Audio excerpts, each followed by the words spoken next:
Bayou Time Sports is brought to you by Terrible General Health System's Community Sports Institute in conjunction with Barker Honda.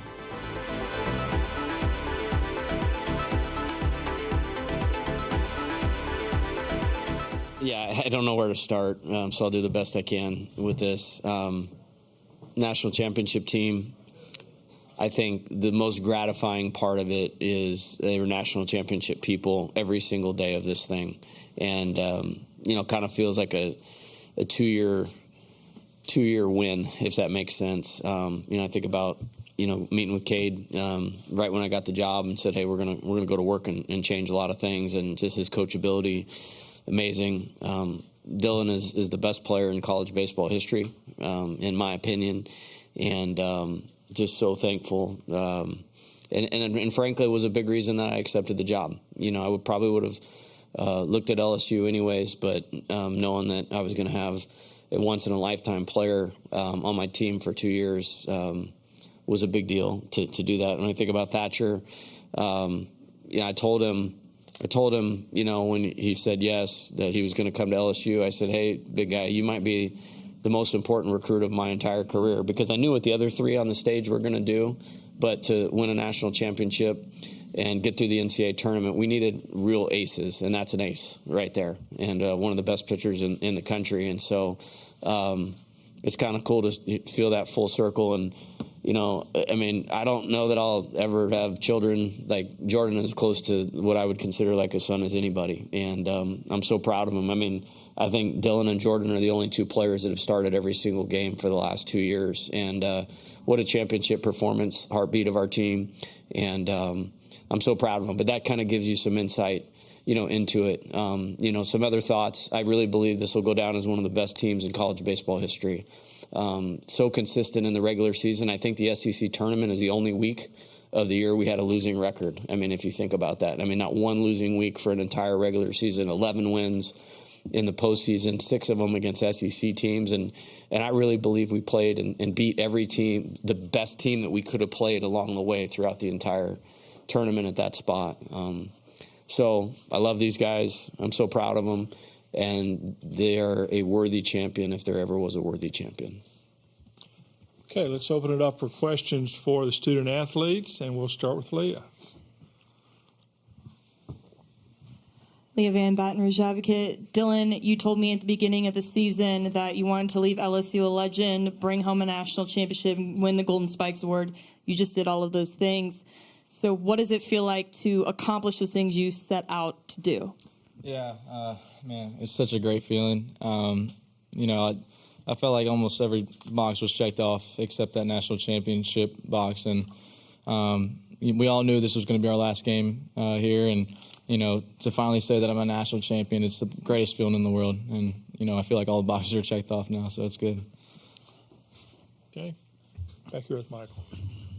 Michael Farrar with Bird Sports Network. For all three athletes, could you guys kind of talk about what was going through your mind when the final out was out and the dog pile and the celebration? There are 4 up here, There are 4, I'm sorry. Okay. Talking about him, right? Jordan, you start. I'm sure I can't see. Jordan. Yeah, I got the first 2 ground balls of the inning, and after I got that second out, I kind of looked at Gavin and, almost started tearing up, but knowing that we have to get one more out, I wanted that last ball too. But, I just can't be more proud of my guys in the way that we've came out all year and just competed and fought through adversity. When guys went down, guys stepped up. That just speaks about the character about our team and the way that, we just handle our business and own our deal every single day. So, it is very rewarding for what we were able to accomplish, not only tonight, but the whole season. Thatcher. Yeah, that is the greatest feeling in the world. And, it's being a national champion, but it's with who we did it with. Every single guy right here and every guy in that locker room. It means everything. Dylan. Yeah, man. I think we were all fighting for that last out. The greatest feeling in the world. We've had some tough days, in the fall, long days, just grinding it out. We call it 2 days where we literally sleep at the field and train twice a day. And looking back, I wouldn't trade anything for those moments right there, because this is where we're at now. This is the reason why we did all that stuff, and it's just a great feeling. Okay. Yeah, I had a different perspective, being in the dugout on that last out, but just hearing the crowd, finally starting to realize what's happening, and you're looking over in the dugout and you're seeing so many smiling faces, and I'm holding Sammy Dutton in my arm, and he's just so happy, and watching that last strikeout is just, you can't put a price tag, you can't put any feelings, words into that. Like, it's so exciting, and it's so the sense of gratification. That's awesome, and it's everything we work for. Let's go here with Aaron. Aaron Fitt, D1 Baseball. Cade, you said the other day that you grew up wanting to be Mikey Matuk and Ryan Schimpf and Jared Mitchell. What does it make you feel to realize that now kids are going to be growing up wanting to be Cade Beloso? That's pretty cool. I'd want to be like this guy to the left of me, these two guys. But set a goal and achieve it. We have a saying around here, don't dream, because if you dream about it, it seems almost unreachable. But set a goal and reach it, and, the sky's the limit. And, it feels really good to be Mikey Matuk and, Jared Mitchell, Ryan Schiff, Sean Ochenko now. That's something that no one can take away from us being national champions. Koki. Dylan, were you the one who started the ring gesture, and was that an idea you sort of had heading into this game if you guys were up ahead, or what was the deal there? Yeah, I'm not going to lie. I thought about it for sure. I saw Joey B do it and Reese do it. So I thought I had a good moment to do it right there in the 8th inning, and did it. And then I think Tommy did it and Trey. So.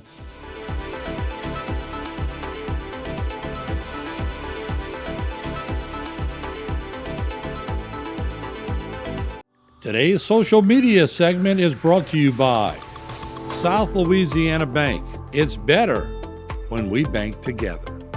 Waits and Downer, attorneys at law. Terrebonne Ford, built Ford tough.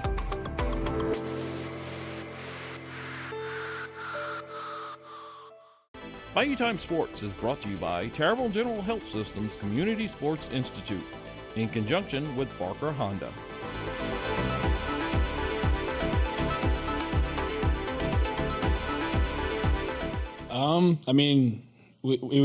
This guy he loves baseball so much, and there's not a person in the room that cares more about LSU, cares more about the game of baseball, more about people than this guy sitting to the right of me. And this program's so lucky to have Coach Shea Johnson, and they're gonna have to build a new intimidator for what he's about to do, and he's coming. He's not stopping. I promise that. But it's just the culture changed, and we don't really like to throw around the word culture, but we're a group of hardworking guys that are never going to stop, and always going to just keep playing, through good things, bad things, etc. I think that's what changed the most. Okay, we'll go here with Lee. Thatcher, the offense put up a couple of big innings early on in the game when you were out there. How did that help you calm down? Yeah, when the offense is producing like that, my job is to get him back in the dugout as quick as possible, and that feels suffocating for the other team. So just kind of telling myself, don't give him an inch. That's what I was telling myself throughout the whole outing. Get us back, let them do their thing. Glenn.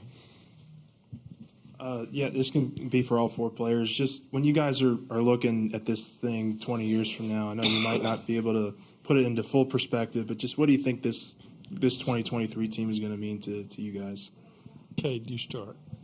It's going to be the world. It's going to mean the world to me. To leave LSU a national champion is something I remember for the rest of my life. And I'm going to remember playing with this guy and the two next to me. And it's just going to be every time we see each other, you're going to remember the national championship. You remember, hugging at the end. You're not going to remember what happened in each game along the way. Like, this guy got a hit, this guy punched him out. It's just, man, we really enjoyed being around each other every day. And, I'm kind of sad that the season's over in a sense. Like, we just won the national championship, but, I'm sad. We're not going to be able to practice and play anymore and stuff like that. But, man, I'm looking forward to those reunions for sure. Dylan. Yeah, it's going to be a fun reunion for sure.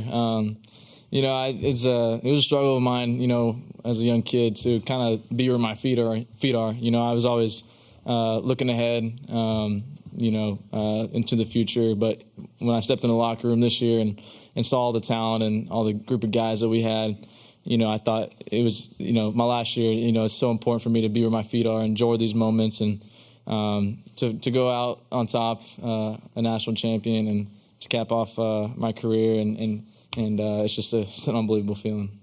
Thatcher. The talent really, speaks for itself, but the leadership and the chemistry in the clubhouse, I'll forever cherish that, and that's the blueprint for a winning team. The things Cade Beloso, Gavin Dugas, Hayden Travinsky, veteran leaders were able to do for us. Take, as a transfer, I didn't know anyone coming in, take me under the wing right away. Dylan leading my example, Jordan taking charge in the infield, Paul Skeens leading the staff. That type of leadership is really special, and I'll cherish that. And I've grown so much by playing with these three, playing for Coach and Paul, and the list goes on. It's really special. Jordan. Yeah, I think everyone's going to probably remember us because of this national championship, and I think for me the greatest honor that I've had being at LSU and playing shortstop here for 3 years is being able to go to battle with these guys every single day, practice, workouts, early mornings, days where you're tired but nobody cares, and those are things that you can't trade for the world, and I just can't be more blessed and grateful for the opportunity that we all had to be together and to be able to share this moment. It's something that I'll always remember. Leah.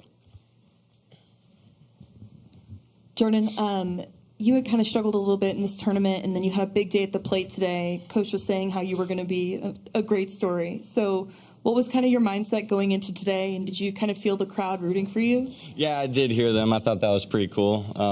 And I think coming into the day, we all knew that, this was going to be the last game of the season, no matter if we won or lost. And, we just really wanted to leave it all on the line and, not give an inch. So I think not only for myself, but everyone just came out here ready to go. I mean, from the moment that we all woke up and saw each other in the morning when we had our team meeting, like we knew what we wanted to do today, and we knew what it was going to take for us to be able to accomplish it. So, I just can't be prouder of my guys. Okay. For all the players, was there sort of a meeting before today or a message before today, just heading into this being the last game, the deciding national championship game?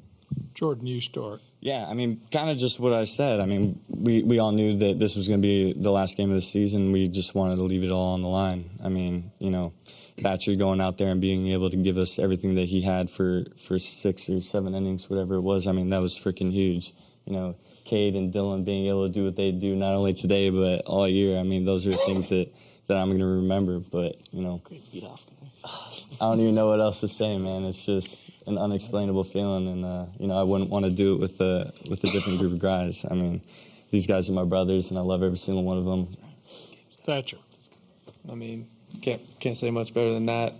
That's our last game as the 2023 Tigers, so we didn't have to get ourselves amped up. We knew what we were playing for, and we played for that, played for each other.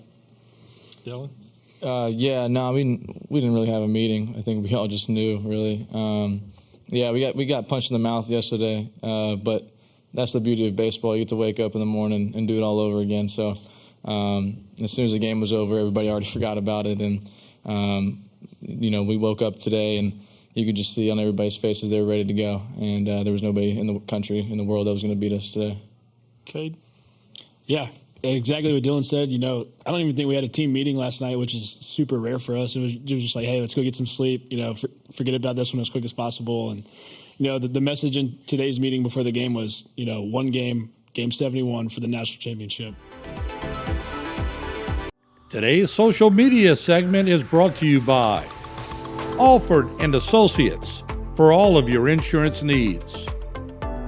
CIS, Cardiovascular Institute of the South, the highest quality cardiovascular care available. Barker Honda, the Barker family tradition of quality.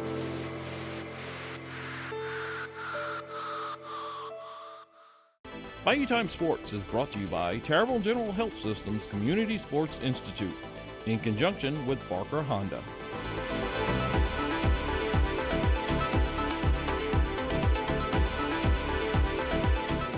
that's a borderline freshman All-American. Paxton Kling's a superstar. I mean, in the making.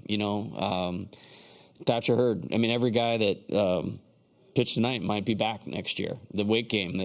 All those guys might be back next year. And we got some work to do. And hopefully the time lost, on the road.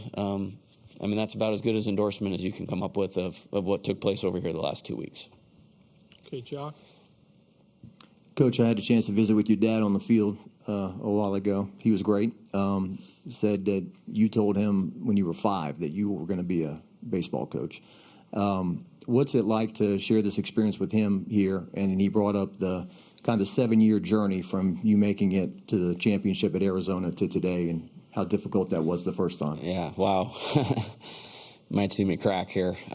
Because I got started on this coaching journey really early. It's at the high school level, but I grew up in the house of a legend. He's the winningest track coach in California history. He didn't lose for 10 years. And he was a great football coach and offensive coordinator. And, my heroes were his running backs. You know what I mean? And that's all I wanted to be. And that part in itself is something enough. But, I'm sat next to Bill 7 years ago today with leaving the tying run on third base in this game and the winning run on second base. And I think about that every single day. And this championship's for this team, and it's about this team. But personally, part of me feels like I got a little bit of that back tonight for those guys. And they texted. We have a group text of that 2016 team. And Friday morning on the off day, I just walked around the stadium, and one of them texted me on there. And I said, hey, when we get this done, that's partly going to be for you guys. Michael. For our Sports Network. Coach, kind of a little bit of feed off his question. Coaches always have support. What would you like to say to your support and your staff? Wow. This is a special place. This is a really special place. And,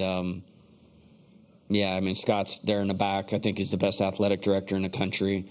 I'm obviously very grateful for him giving me this opportunity. It's to roll the dice, man. The West out here has not worked out. It hadn't worked out, And I actually called a couple guys that tried to do it just to avoid, some of the pitfalls, and got some great information from them. But they really, I think they took a chance. And if you look at it in the big picture, but I know what our process is. And so for him, Stephanie Remp, who's no longer with us, Dan Gaston's in the back, sports supervisor, Verge Osbury. I sat in front of them and, wanted this worse than anything in the world, and believed that I could do it with this group. And they gave me the chance. And so I'm grateful for that. But that's not where it stops. It's every single day. What baseball coach's athletic director calls them 2 or 3 times a week? Everything good. And Dan's in my office every single day. What do you need? How can we make this process that you're trying to develop the best that it possibly can be? And then, I'm just going to go for a second here. There's a lot of people that made this happen tonight. Wes Johnson is a special coach. He is a special coach. And I'm not worried about replacing the pitching coach. I'm worried about replacing the person. That's going to be the difficulty, because he's such a great person. Josh Jordan, coming over here from Duke, he's an insane worker. I can't beat him into the office, and all I do is work. It's amazing. He's done a great job for us. Mark Wanaka, we've been together for 25 years now. And the only coach that's been on my staff at every step along the way. And very, very, you can't do it any better than he does it, and doesn't get near the credit. Dan Fitzgerald, now the head coach at Kansas. We got to work right when we got here. We got to work, and he busted his rear end to help put some of this team together. We don't get Nate Ackenhausen without Dan Fitzgerald. Jason Kelly last year. We did a lot with a little on the mound, and he deserves a lot of credit for that. He's now the head coach at the University of Washington. Coach Maneri, I mentioned earlier on the field, making a transition as easy as it possibly could be. Spending time with him, Nolan Kane, recruited Dylan Cruz. I mean, that's a massive hat tip, right there. Alan Dunn, those guys, like, it's pretty awesome. I mean, to look back at that. And, the GOAT himself, like Skip Bertman, I mean, we're either in person or on the phone 3 to 4 times a week. And I'm sure I'm leaving some people out, but a lot of people contributed to this, and it makes it even that much more special. Okay, we'll go back over here first. Zach Ewing from The Advocate. This is probably a related question. At most schools, winning a national championship is like a fan's once in a lifetime. At LSU, 14 years is like forever from what Skip built.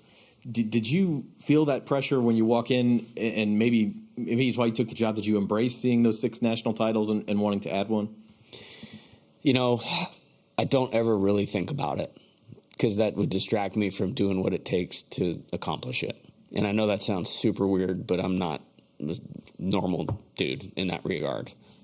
I mean, like I said, sitting here next to Bill 7 years ago was literally one of the most painful moments of my entire life. And I wanted to win a national championship, and I wanted these guys to win a national championship. I wanted last year's team to come to Omaha, because nobody in the program had been to Omaha. Nobody in the other than the transfers that we had brought in. And so, like, just taking a second out there and looking at Dylan, and looking at Trey, and looking at Jordan, and looking at Ty Floyd. I mean, we had to win game 1. Obviously, everybody saw what happened yesterday.